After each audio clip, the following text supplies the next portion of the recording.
আজকের গল্প কার্পেট, কলমে অনিন্দিতা মুখার্জি সাহা। মেঝের এই কার্পেট, বেড কাভার, কার্টেনগুলো ভীষণ এক্সক্লুসিভ, তাই না? এরকম ইউনিক ডিজাইন দেখা যায় না সচরাচর। খুব সাবেকিয়ানার ছোঁয়া আছে মিসেস সেনের রুচিতে। বলবে কি বলবে না ভাবতে ভাবতে বলেই দিলেন মিসেস রায়। সাথে সাথে ওনার কথার রেশ ধরে রেখেই মিসেস পাল বললেন, ঠিক বলেছেন, অপূর্ব সুন্দর সাজানো সবটা। আমি নিজেও সেটাই দেখছি তখন থেকে। শুধু পয়সা থাকলেই হয় না, শৌখিনও হতে হয়। বাড়ির বাইরে এসে আমি একটু ঘাবড়েই গেছিলাম। ভাবছিলাম অমন ভাঙাচোরা বাইরের, ভেতরটা না জানি কি অবস্থা। বোঝা সম্ভব নয় যে বাড়ির ভেতরটা এত সুন্দর।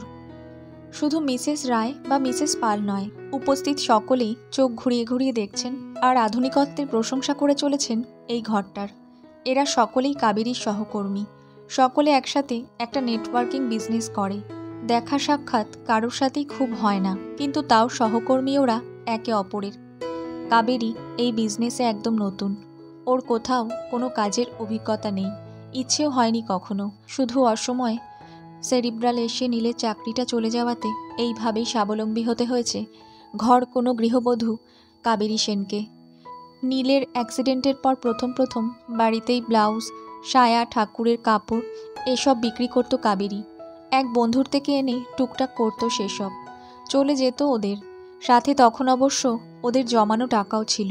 কিন্তু ওই যে বসে খেতে খেতে রাজার সম্পত্তি শেষ হয়ে যায়, আর মাত্র 8 বছরের মেডিকেল রিপ্রেজেন্টেটিভ নীল কতটাই বা জমাতে পেরেছে। নুন আনতে পান্তা সবে ফুরোতে শুরু করেছে। তখনই ফেসবুকে এই বিজনেসের কথা জানতে পারে কাবেরী। ওর কাজ বলতে শুধু তেল, শ্যাম্পু, সাবান, পেস্ট, সার্ফ, কিছু ওষুধ বিক্রি করা আর কিছু নতুন মানুষকে জয়েন করানো এই বিজনেসে। বিজ্ঞাপনটা দেখে আশপাশ না ভেবেই যোগাযোগ করেছিল। দেওয়ালে পিঠ ঠেকে গেলে মানুষের কিছু ভাবার সময়ও থাকে না। তার ওপর কোনো ইনভেস্টমেন্ট নেই, তাই হয়তো পেরেছিল শুরু করতে কাবেরী। সবাই যখন এত প্রশংসা করছে, তখনই নিজের অতীতটা একবার চোখের সামনে চলে এলো কাবেরীর। কিন্তু খুব সাবধানে বুঝতে না দিয়ে কাবেরী বলল, ওটাই একমাত্র শখ, বুঝলেন, ঘরটাকে সাজিয়ে রাখা। সারাদিন এই নিয়েই কেটে যায় সময়। সময় পেলেই অ্যান্টিক কালেকশনের যত মার্কেট আছে ঘুরে বেড়াই। এসবের জন্য বেশ খাটতে হয়। মাথার ওপরের ওই ঝাড়টা কেমন বললেন না তো? চিবিয়ে চিবিয়ে বড়লোকি চালে বলল কাবেরী। এভাবে কথা বলার সময় সাবধানতা অবলম্বন করতে সুবিধা হয় বলেই এভাবে কথা বলে কাবেরী। ছোট ছোট কাচের কাজ করা অপূর্ব একটা ঝাড় আটকে আছে মাথার ওপরে, বেশ ওপরে বলে অনেকেরই চোখে পড়েনি। কাবেরীর কথায় খেয়াল হতেই সবাই নতুন করে ঝাড়টার প্রশংসা করতে শুরু করলো। গর্বে বুকটা ভরে উঠল কাবেরীর। প্রায় 1.5 বছর হলো এই বিজনেসে জয়েন করেছে ও, কিন্তু এই প্রথম ওর বাড়িতে মিটিং পড়ল। শুরুতেই বলা ছিল প্রতি মাসেই সেমিনার চলে, আর সেটা মেম্বারদের বাড়িতেই হয়।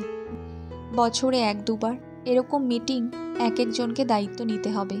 মানে ঘুরিয়ে ফিরিয়ে যার ওপরে পড়ে আর কি।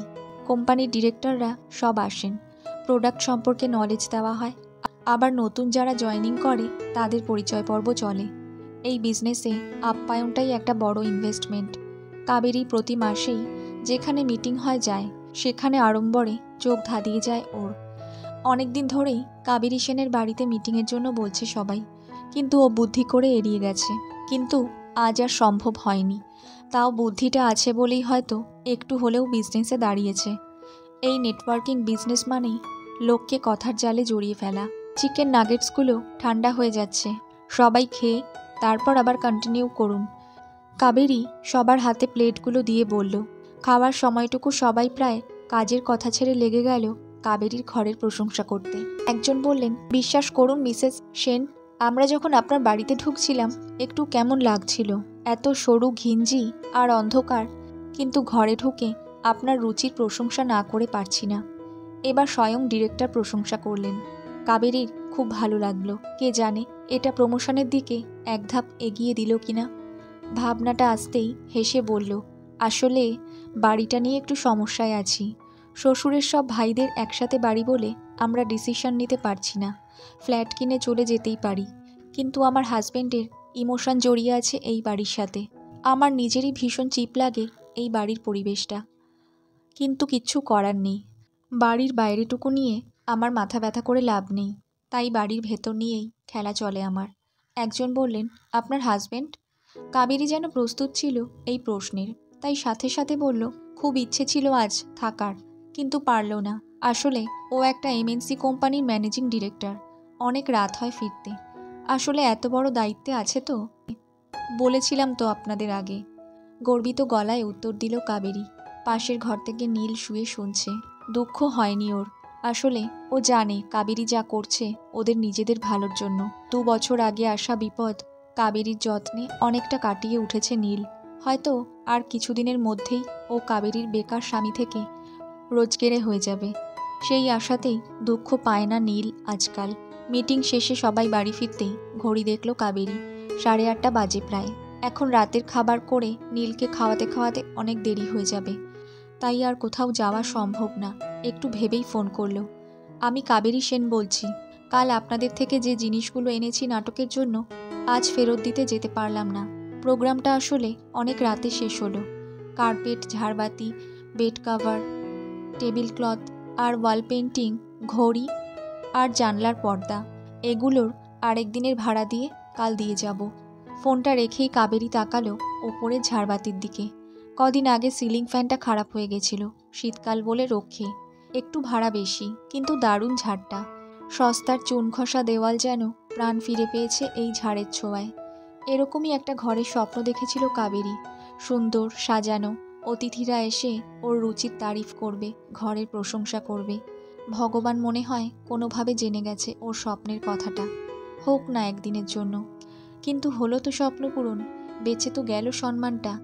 সত্যিটা শুধু জানলো ঘরের ভেতরে 4টে দেওয়াল। ঝাড়ের দিকে তাকাতে তাকাতে হোঁচট খেলো কাবেরী। মেঝের কার্পেটটা একটু উঠে গেছে, ভেতর থেকে ছোট আরশোলাগুলো ওঠার চেষ্টা করছে। তাড়াতাড়ি পা দিয়ে কার্পেটটা ঠিক করে দিল, ঢেকে দিল বাস্তবটা। একদিন আরও স্বপ্ন দেখবে কাবেরী। নরম কার্পেটে পা দিয়েই একদিনের স্বপ্ন পূরণ হবে ওর। গল্পটা কেমন লাগলো একটা কমেন্ট করে জানাবেন। আর আপনারা যদি আমার চ্যানেলে নতুন হয়ে থাকেন তাহলে প্লিজ একটা সাবস্ক্রাইব করে আমার পাশে থাকবেন। ধন্যবাদ।